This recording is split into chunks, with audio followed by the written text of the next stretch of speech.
stand de tir qui est très moderne puisque tous les matériaux qui sont utilisés sont les derniers matériaux qu'on trouve sur le marché. Pour dire que c'est un domaine qui est très technique, en Europe il n'y a que 2 entreprises, une française et une belge, qui fabriquent des stands de tir qui respectent toutes les normes nécessaires, à la fois de retraitement des déchets, des fumées, des plombs et de sécurité. Bon, la sécurité c'est quelque chose de très important. Donc, l'entreprise qui a été retenue est l'entreprise de Belgique, qui est venue spécialement avec des panneaux pré-montés et qui a réalisé le stand à peu près en 2 semaines. Alors un stand de tir pour les officiers, les sous-officiers, les agents de police, quelque chose de très primordial quand on sait que justement ils sont tous les jours armés en permanence. Ils sont tous les jours armés et les policiers ont aussi une obligation d'utiliser l'arme et de faire des entraînements. Une obligation, le minimum c'est de faire un entraînement qui dure 4 heures tous les 4 mois.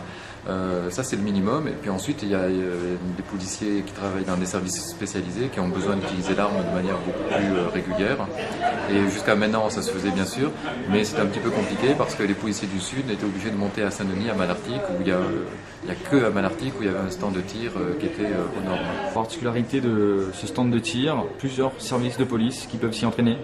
Tous les services de police sont présents aujourd'hui d'ailleurs, et peuvent utiliser les policiers de la sécurité publique, y compris les policiers du SDIG, le service d'information générale, du GIPN, donc les services spécialisés, mais aussi les policiers de la police aux frontières et les policiers de la formation.